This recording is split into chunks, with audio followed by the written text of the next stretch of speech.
welcome to A Veteran Story. My name is Bob Page, and my guest today is Roland Cartier. Welcome to the show, Roland. Thank you very much for having me. And it's my pleasure, sir. I know you served in the United States Navy, but before we get there, I mean, we can tell that by what you're wearing today, right? Yes. Hope there's no deep water around. You'll go down with that anchor. I'll go down with the anchor. There you go. In any case, you come from Connecticut. Yep. Whereabouts? New Haven, Connecticut, and I was born on, it was low-income housing. Quinnipiac Terrace was the name of it. So then you decided you had enough of New Haven and the low-income housing. I didn't want to end up like my buddies, either in jail or dead. Right. So I told my father, please sign me in at 17 so I could go in the Navy, because my father used to talk about the Navy too, because he served both Navy and Army. He had a medical... Talk about him later. He's a Korean War veteran. Yes. We'll speak about him later. He's one of my heroes. And then my father signed me in, and my mother didn't like it too much. Yeah. Because I was the #1 kid. We'll let your dad deal with that. Yeah. In any case, now you signed up, you took the oath. Yep. You promised to defend the Constitution of the United States from all our enemies, whether they be from within Domestic. or without. Yep. And off you went to basic training at Great Lakes, Great Lakes, Illinois, with 20 below zero with a chill factor, and I was ready to go with a mohair sweater. There you go. And my so you father, got there in January? I got in January 5th. It was a delayed entry program, because I signed up in October of '69, but they had a delayed entry. Yeah, what year was it you went in? I'm sorry? 70, actually went to boot camp in 70. January 70. January 70, and then I came out May of 73.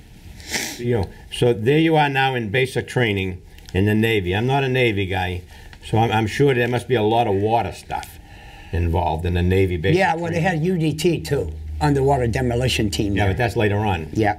So right now we're in basic training with you, and you're running, you're double timing, you're running. You don't walk anywhere. I know in the Air Force we didn't. When I went to basic training, I didn't walk again unless I was in church. Yep. But we didn't walk anywhere. We either double time or we ran. And that's the way it was there. We got in shape. So what was your first impression of the Navy, your first day there? My first day there, if it wasn't for my father in his peak coat, I would have froze to death there when I come off that bus. And first day there, when I got my uniform and packed it on, I was introduced to a first-class petty officer, Reedy was his name, and he was the commander of our company, Company 6. Remember my first morning there, these are things you don't forget. They took us in this large, like a gymnasium, and there were tables all lined up. And we all stood in front of a position, and the drill instructor said, you strip down, take everything you own off. Oh. Everything. That was... We took it all off, and there was a cardboard box in front of us. And he said you're to keep your watch and your cigarettes. Yep. Everything else you put in that box, right? And as he's talking, we're doing what he's telling us. So now we're all standing there, we're all naked. There's, what was there, like 60 of us in this particular flight, we call it. And he says, okay, and then they had tape there. Tape up the box. So we tape up the box, and he says, send it to your mother at her home. So we had to address the box to our mother and send it home.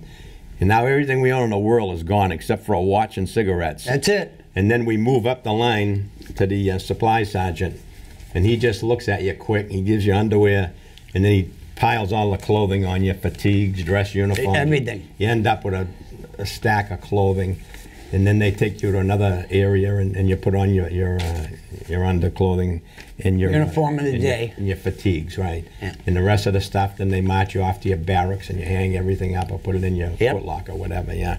See, people out there don't know what a footlocker is, right? They think it's a pretty little thing. We have one in my home now, up in our bedroom, and it's a beautiful little thing. We didn't have that.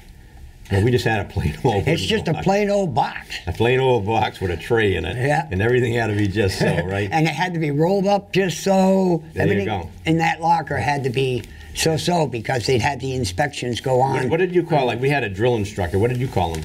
Oh, he was still, he was a company commander, and that's what we called him. Really? Yeah. But he was the first class petty officer. You still had to salute him.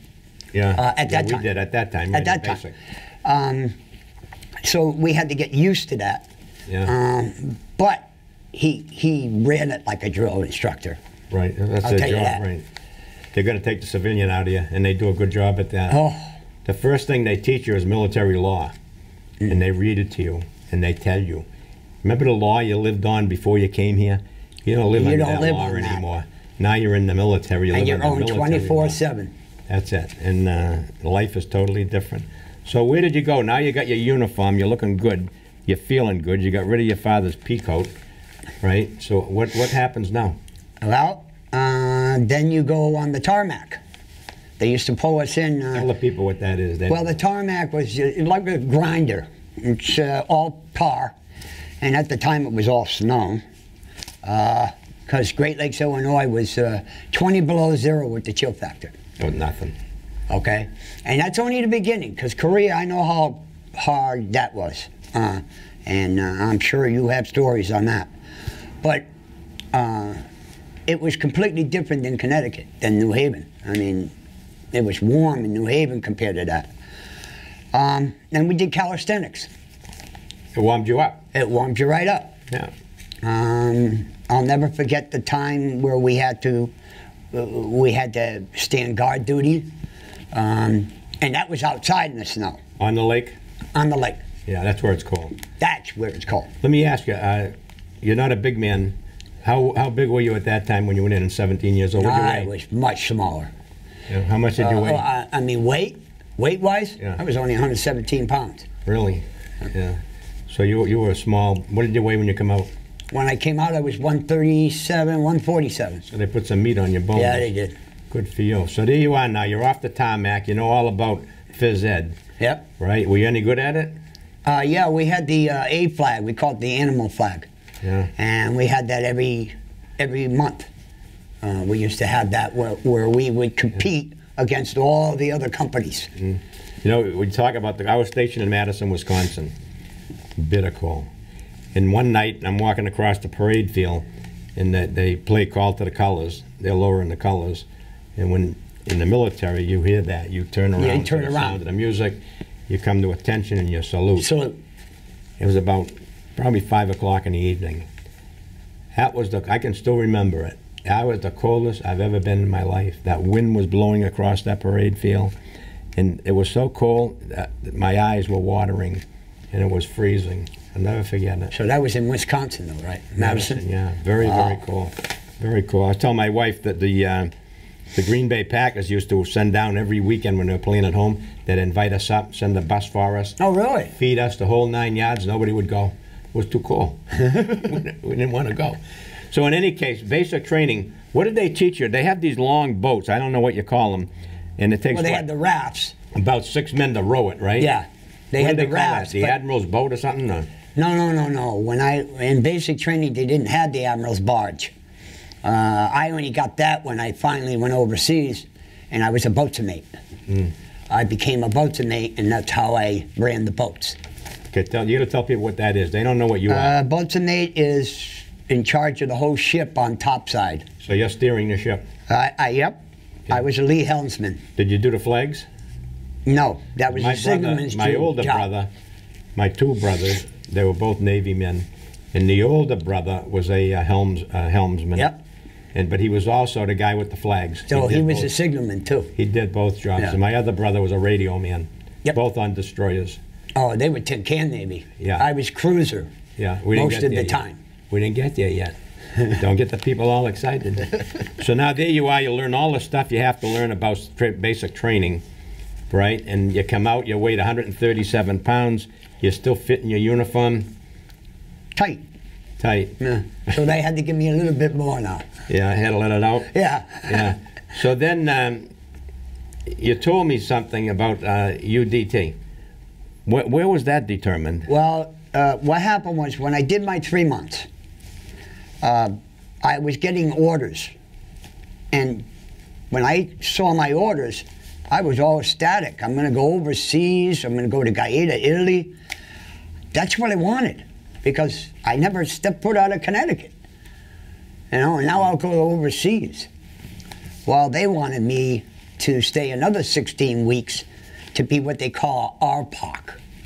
Now, RPOC is a recruit, petty officer, chief. It's only a name. It's only a title. But what it is they wanted me to stay another 16 to 18 weeks and become the RPOC for the company. And they wanted me to go for UDT, which was the underwater demolition team. But why did they determine they wanted you for that? Because they had us in pools, and we would go for pucks. And then they had the ring. They had the ring of fire, they called it. Yeah. And they set it on fire, and you had to go through it when they told you when. So you were elected? They elected me, but I declined it. I wanted to go because I did have my orders. Oh, so you never served in underwater demolition? No. Oh, no. okay. Nope. Because that there in itself is quite a extensive training. No, I never did. Yeah. So now you were assigned to what, a cruiser? Yes. And what size ship is that? 610 feet long. Yeah, but bigger than a destroyer, smaller than yes, bigger than a battleship. Destroyer. It's smaller than the big battleships. Yeah. But they were heavy cruisers, where we were the guided missile light cruiser. Yeah. So you were the steerer of the ship. I was the lee helmsman. Not when I first got there. I had to do my mess decks. Yeah. You have to so do they that. gave you your glasses after the first time you went steering your ship? Did you have the glasses No, before? I had the glasses after. No glasses? No glasses. Yeah, it's kind of important. You can see where you're going. Don't worry. When you got all that steel behind you. We had the gyro. Yeah. I got to explain that. It's something that a lee helmsman has to go by when the captain says, steer this course. Yeah. And I had to steer it right on point. So if I had to go to 240, that's what I had to do. I think I was a Viking in another life, but we didn't have Viking? gyros. Yeah, we didn't have gyros. In another life. And with that said, folks, why don't you go out, get yourself a cup of coffee, get in your favorite chair, put your feet up, and doing in that order, you're going to be an awful mess. And we'll be back in a couple of minutes. You don't have to be so strong. Strength is not optional. This is my mother, my purpose. Real muscle is lifting her spirits between bedpans and bad news from doctors that doubt her strength. Strength is buried in bills, managing meds, and swallowing those moments of, Mom, it's me, your daughter. Remember? My strength is super, but I'm still human, right? Find support for your strength. Visit aarp.org/caregiving for care guides and community. And welcome back to A Veteran Story. My name is Bob Page. I'm your host. And our guest today is Roland Cartier, United States Navy. And he was the man in charge of steering the ship. And he did not wear glasses, he says. Is that right, Roland? That's right. So you did your job well. I think I did. Yeah, you did the best you could. That's all a man can do. Or a woman today. The captain was quite... Did you have women when you were in the Navy? Did I have what? Were there women sailors? No. No, we didn't have any, unless they were in I had no waves that I was in contact with. And none in my time You had either. the WACs in the Army. And They were we had women in the Air Force, but they were either nurses, medical people in the hospital. That's what they or were. They worked in administration. Yep. In 4 years, I never worked with a woman. Nope. Never did. So with that said, now you're on the ship, you're steering it. Where are you headed? I headed over in Europe. I loved it there for my 3 tours there. We were stationed at Gaeta, Italy. That was our home port because we used to do like 6 months at a time. Don't use your hands. And rotate because us and the USS Springfield, that was our sister ship.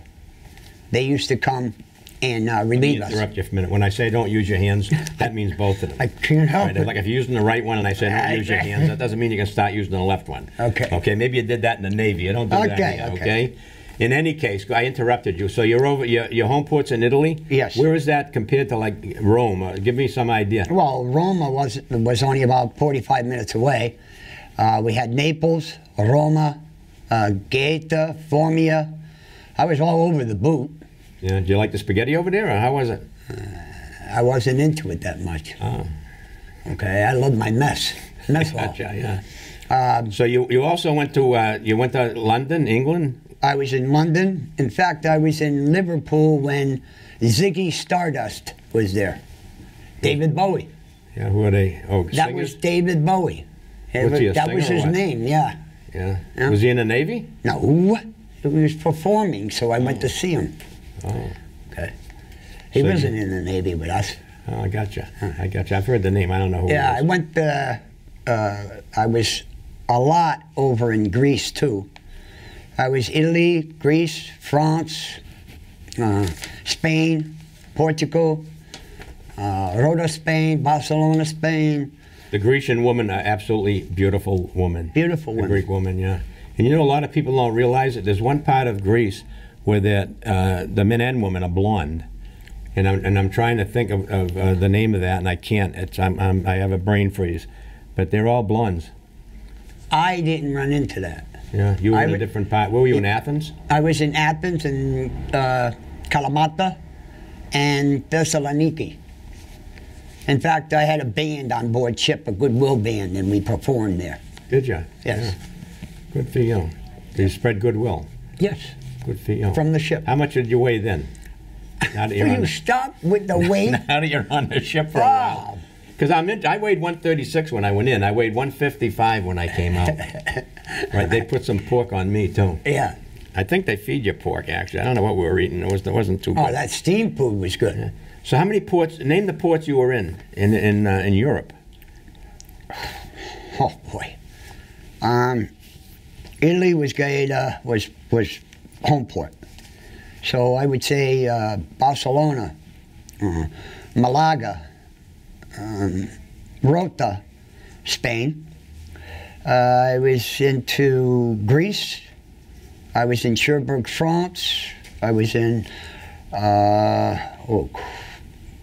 Venice, Italy. I was in Athens. I was in Thessaloniki. I got to see the world is what I wanted to do in the Before first you got to Europe, you had to stop in Cuba. They all stopped in Cuba. Didn't you stop in Cuba? We had Guantanamo Bay, Cuba, Gitmo. Right. Yeah, every ship going to Europe would stop there. We had a refuel shakedown or whatever. cruise. We had a shakedown cruise, they call it. Yeah. How did you like Cuba? Did you have liberty there? Well, you had it, but you were only allowed a certain place. Really? Yeah. Why? Was Cuba communist already in the 60s? I don't recall. Yeah. Oh, they were? Oh, yeah. What was the Bay of Pigs? I forget. The Bay of Pigs was, That what, was in the 62, 61? Yeah, so you were there after the Bay of Pigs? No. Way after. Way after. I didn't go in until 69. Oh, there you go, yeah. So you weren't allowed off the base at all? Or They had a El Scorpion Club. That's where we were allowed. did you And- get bit by the scorpion? No. No. I'm a scorpion, so I guess not. But they also had us, I was on shore patrol too, there, because we had to march. We were actually facing the Cubans, and they were facing us at the fence. Yeah, but that was part. I remember my brother. Now that you mention that, he used to go on shore patrol in Europe and Cuba before the communists moved Yeah. in there, and he also used to go into Norfolk, Virginia, because home port was Norfolk. That was my home port when I he came in. didn't enjoy the shore patrol aspect of it. No. No, 'cause he didn't enjoy getting guys in trouble. No. They have a little too much to drink, and Yeah, it's bad. now you have to deal with them, and now they're in trouble. You know, Yeah. he didn't enjoy that at all. But with that said, what's probably your most upfront memory of those years in Europe? Just the idea of getting to places that I really wanted to see. Yeah. Because the customs are so much different. I was thankful to come back to the States, believe me. Because the United States, I can't even tell the people how much I appreciate being in this country. Because there are so many countries out there. I was in Africa, and I'll never forget Africa, Morocco, and I was in Tunisia. And the customs and the way they're treated down there, it's like unbelievable. And it was so much better to go back home for a change and then come back again. That's the one thing people don't understand, is that this country is so great. Oh, So great. beyond a shadow of a doubt. And unless us, like men and women like us, veterans, who have been all over the world, have been in third world countries, and we see the absolute poverty. I mean, I saw people in Asia that wore a loincloth. Oh. Imagine that. begging in the streets, Begging. eating insects, rats, dogs.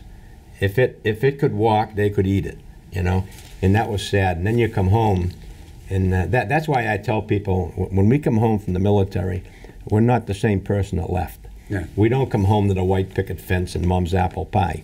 We're not the same person, and we don't talk about things we've seen because you know it's not civilized It's not, to do so, yeah. right? And so you don't talk about They it. don't talk about that. I will never do another country harm. I just say, this is what I saw. But my point is, we live in the greatest country in the world. Yep. Veterans know it because we've seen the other countries, Right. the most of us, right? And when we come back, we appreciate what we have. We don't have to worry about getting up in the morning and somebody's going to take us away because we said something that somebody else didn't like. Yeah. We see that today with our president being, inaugurated today. You know, people can say what they want. They can go out and they can protest against Yep. him. They can say, you know, that's the freedom of speech that we have. Yep.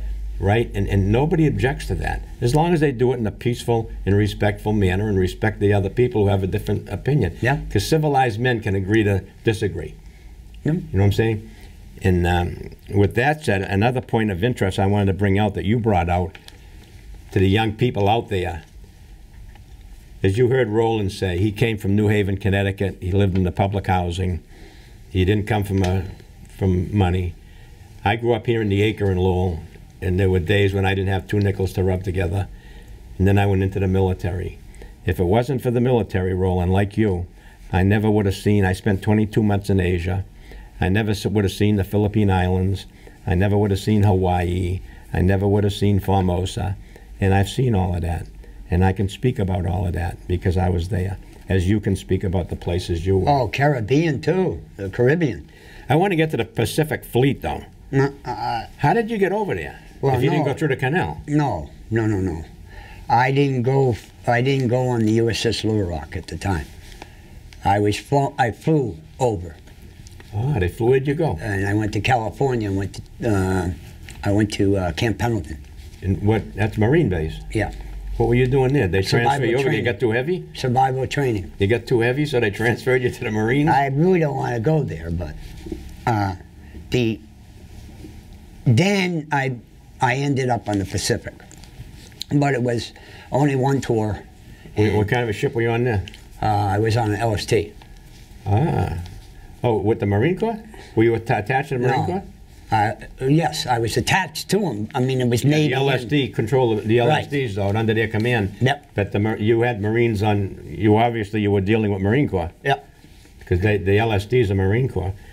So, and you went twice to Cuba. I don't know why I'm hung up on Cuba. I went twice there for refresher training, they call it. And what it is a firefighting that you do. Yeah. They refresh you on But you weren't a firefighter. You were just if you needed. If I was needed Yeah, to. if there was something I was a up on damage that. control assistant on board ship, so I had to do it. Yeah. I was the first boatswain to be classified that. So you had multiple jobs or titles. Yeah. Well, I was damage control assistant on board ship. I had to take care of all the fire stations Yeah. and clean them up. And then I was refresher training. All they did was firefighting, which we had two classes on. You know, fog nozzle, spray, forced hoses, and I was a professional firefighter, so I know all that stuff. you know. And And know I it went all. for the firefighter, and I was number 4 in low, and I never got on. Isn't that something? You were probably too heavy. I was too light. In any case, I want to show my respect. I want to mention your grandfather, who served as a second lieutenant in World War I. My grandfather was it. I used to hear him talk about it every once in a while. He was World War I. He was a Bronze and Silver Star, which is fantastic. I have to tell everybody, anybody who wears a Bronze Star, a Silver Star, a Purple Heart, a Medal of Honor, you have to respect the heck out of them. You had 2 uncles served in the Air Force. One was one in Air the Air Force, Force, one in the was Army. World War II. World War II, and my father was Korea. Yeah. He was Navy, Army. and then Army. Yeah. Oh, he served Navy and Army. But Navy, they gave him a medical discharge because of he had no plate up here from an accident. So they get him out of the Navy, but they took him in the Army. And in closing, I thank you for being my guest today. In closing, I thank you for having me on. The only thing And I just wanted to mention one other thing. I almost forgot. Like a lot of veterans, and myself included, you worry about our brothers and sisters out there who are less fortunate than us, who are homeless and hungry. And I was one of the homeless, so I know what you're talking about. Right. And I want to remember all of them. A lot of our brothers and sisters are out there when we're in our warm, cozy room at home, you know, watching our ultra-high definition TV with our wife cooking our favorite dinner, and our brothers are out there sleeping along the river or wherever they are, and we can't forget them. And you started up an organization called Helping Hands. Helping Hand. What's your mission? Veterans Fund. And the mission is just one aim, one mission, serving our veterans, period. We have a Helpful Handbag project. We go to nursing homes, like you did, because you had your own, and all we wanted to do was compliment it. I still do. I just started up a new one. Right, and I wanted to compliment. In other words, I didn't want to step on anybody. I wanted to compliment it with what I wanted to do, because I was homeless at one time. I know how I felt when I came home from Vietnam. I know how that stuff is when you come from a war like that. Sometimes people treat you a different way. I don't understand. That's why I tell people, I run a program also, it's called Jacob's Well. Yeah, you were talking about Veterans that the other Retreat. day. And our mission is to serve the homeless veterans out there and to serve veterans in need. A lot of people, they look on these veterans, they see them out here in our streets every day, and the non-veterans don't understand. They look at them, they see a drug addict or an alcoholic or just a bum, as they call them. And they don't understand that we sent these men and women to places and asked them to do things that civilized people don't do. And then they think they're going to come home and they're going to be okay. They're not. And we have to remember them, and we have to do all we can for them. So I thank you for being here today. And I thank you for having me. I thank you all for watching the show today. I hope you enjoyed it, and God bless America. God bless America.